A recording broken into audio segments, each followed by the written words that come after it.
Imagine arriving in Jerusalem in 19 BC. You wouldn't hear religious hymns or peaceful prayers. Instead, you would be met by a deafening, bone-shaking roar that echoed across the Judean hills.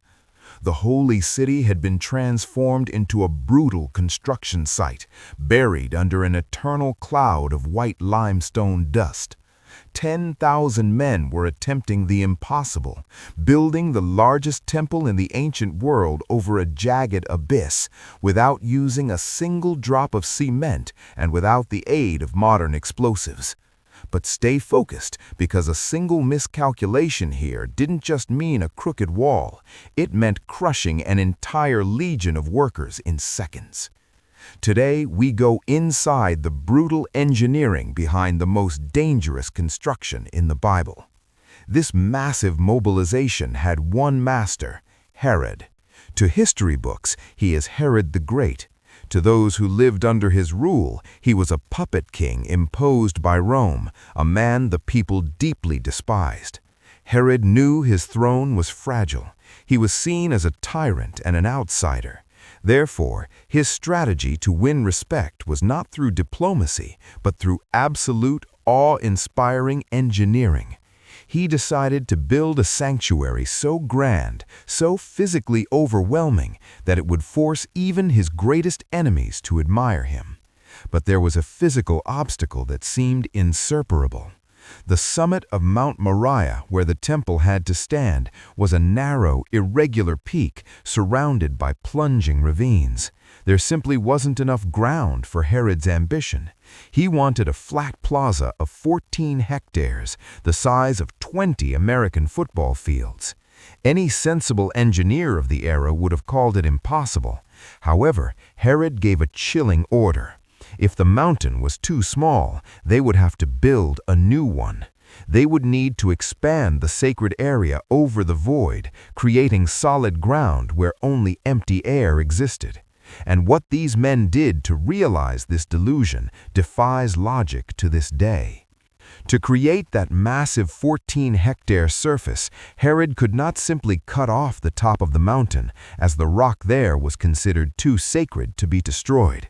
His only option was to build over the vacuum. The solution was to ignore natural geography and fill the deep valleys around the peak with earth and debris until they were leveled. Essentially, they decided to bury part of the ancient city to create the floor for the new temple. But here arises a brutal problem of physics. When you pile up earth, it wants to spread. The weight of thousands of tons of fill creates a massive lateral force. If you put a standard wall to hold this, the pressure of the earth pushes the wall outward until it bursts like a broken dam. The catastrophe would be immediate, and the temple would crumble down the mountainside. To avoid this, Herod's engineers didn't just build walls, they created a geological armor. They designed massive retaining walls with thicknesses that challenge everything we know about construction from that era. The famous Wailing Wall we see today is just a small fragment of this giant box they assembled to hold the artificial mountain. And they used a clever visual trick. Each row of stones was placed a few centimeters in than the one below it. This slightly tilted the wall against the earth, using gravity itself to push the wall back against the weight of the fill. It was a constant battle between the weight of the earth wanting to get out and the weight of the stone wanting to stay in. We are talking about a scale that is terrifying. In the southeast corner, the height of the structure reached 150 feet above the street, the equivalent of a modern 15-story building. For those looking up from the Kidron Valley, it was like seeing a cliff of white stone rising until it blocked the sun. Now they had the box ready, but they needed the main element, the stones for the sanctuary. Herod chose local limestone, a beautiful rock, but one with a treacherous geological behavior.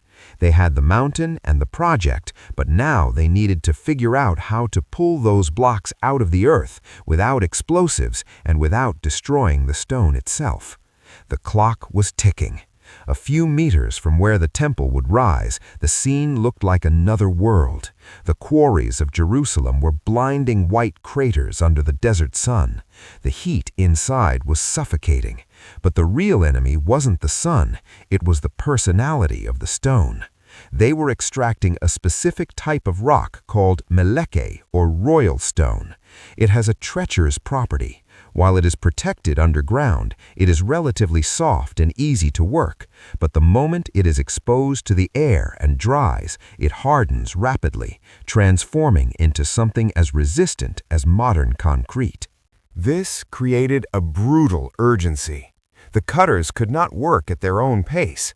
They had to beat the clock of nature before the rock became impossible to shape. The iron tools of the time simply wouldn't survive this battle. If they tried to break these blocks by brute force after they dried, the chisels would go blunt in minutes and the stone would shatter. They needed a force greater than the human arm, but controlled enough not to destroy the material. The historical explanation is that they transformed nature itself into a tool.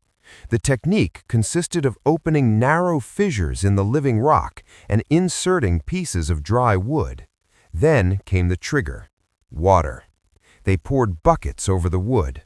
What happened next was an explosion in slow motion. The wood drank the water and began to swell with contained violence. There was no fire or gunpowder, just the tense silence of the quarry, interrupted by a sharp, dry crack. The pressure of the expanded wood was so strong that the rock yielded, splitting in perfect straight lines. But solving the cut created the greatest logistical nightmare of the project. Now they had blocks loose on the ground. Most were large but manageable. However, in the middle of the quarry lay monsters. There were blocks there that defied any sense of proportion, pieces destined for the base of the wall that weighed more than anything a human being should attempt to move. If you go down today into the tunnels beside the Wailing Wall, you will face the Master Stone. It weighs about 600 tons. To put this in perspective, it is the equivalent weight of 2 Boeing 747 aircraft, fully loaded, compressed into a single rectangle of rock. Roman engineering had cranes, but the best Roman crane could lift maybe 6 or 7 tons. Trying to lift 600 tons with their technology would be like trying to lift a car using dental floss. So how did this monstrosity leave the quarry? The answer is that they used gravity against itself. The quarries were on slightly higher ground than the temple. This means they didn't need to push the stone up, they needed to let it go down. But here enters the nightmare of inertia. If an object of that weight gains speed, even the speed of a man walking, it accumulates kinetic energy that is impossible to stop. If the stone accelerated on the descent, it would run over oxen, men, and any wall in its path, destroying everything like a runaway train. The operation, therefore, was not of force, but of braking.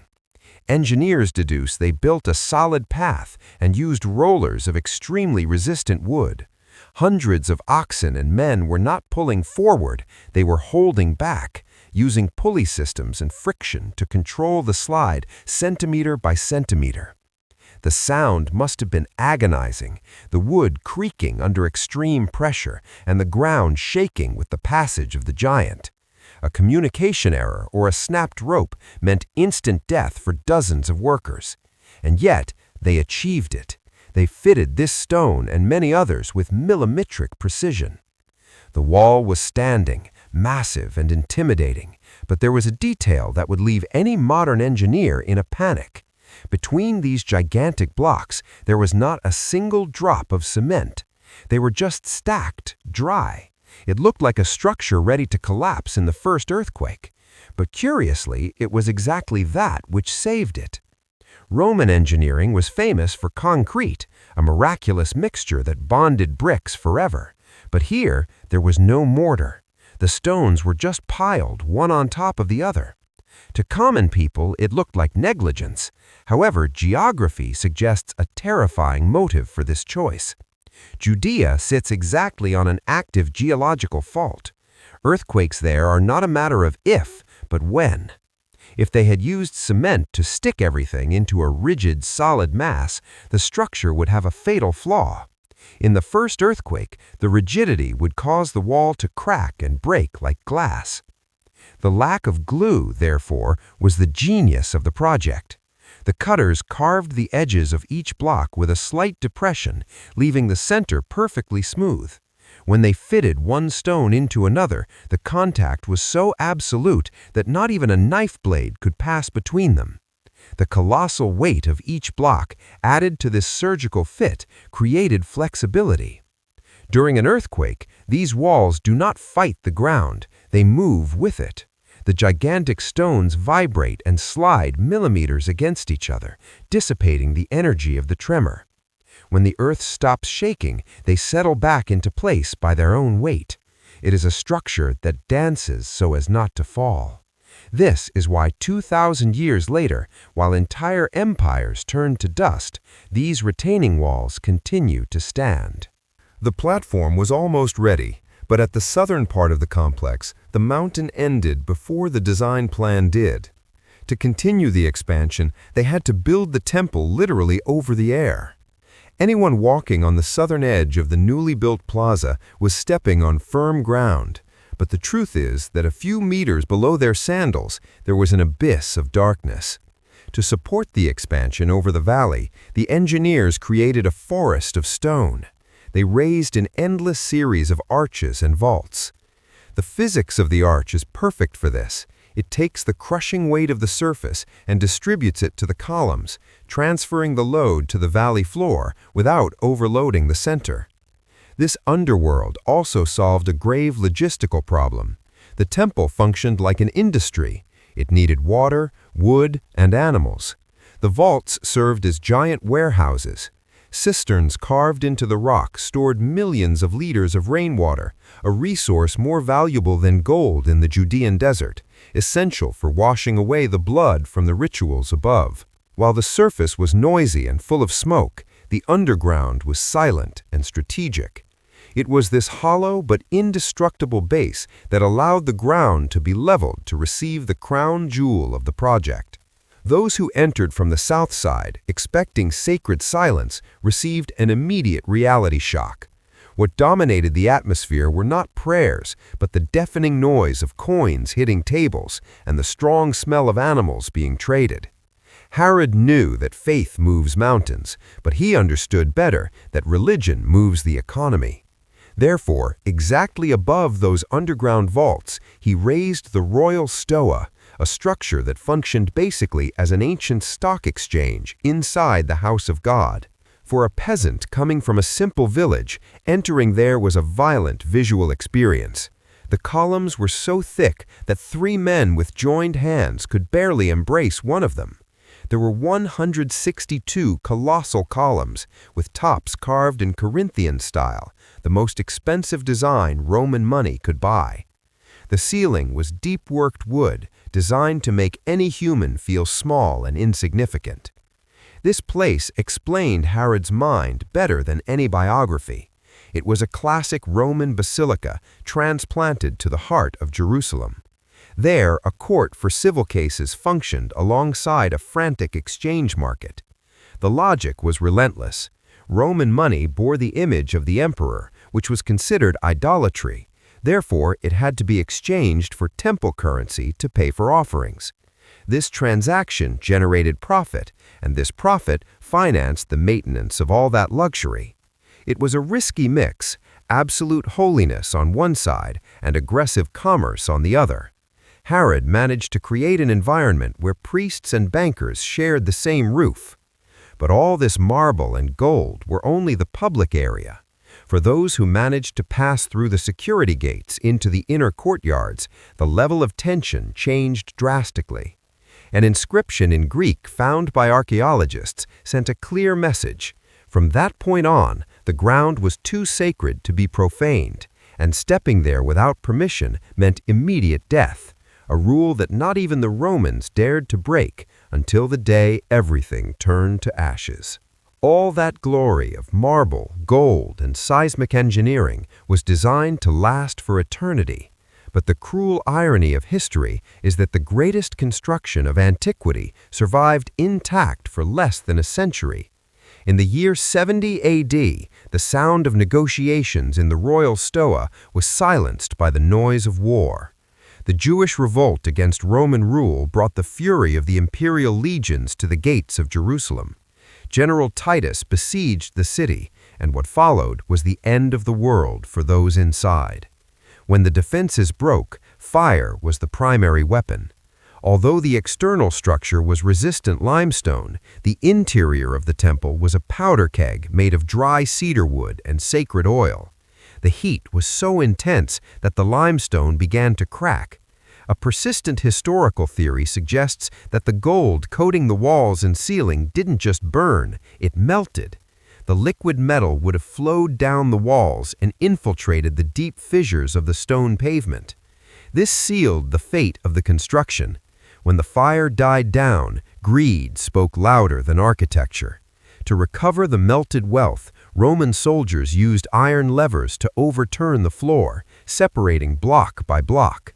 This explains in a brutal way the prophecy that not one stone would be left upon another. The Golden Temple was dismantled to its foundations by greed. However, Herod's engineering played a final joke to the conquerors. The sanctuary fell, but the giant box, that retaining platform that held the mountain, was too massive to be destroyed. Toppling those walls would require an effort that even Rome was not willing to make. They pushed the stones from the top to the street below, where they are still piled today as silent witnesses. But the base remained. The Wailing Wall is not the temple. It is only the edge of this indestructible box that survived the Roman apocalypse. This is the final irony of Herod's life. He died hated as a paranoid tyrant, but his engineering won. The cruel king disappeared, but the stones he ordered cut continued to hold the mountain. Herod thought he was building a house for God, but he ended up building the center of tension of the modern world.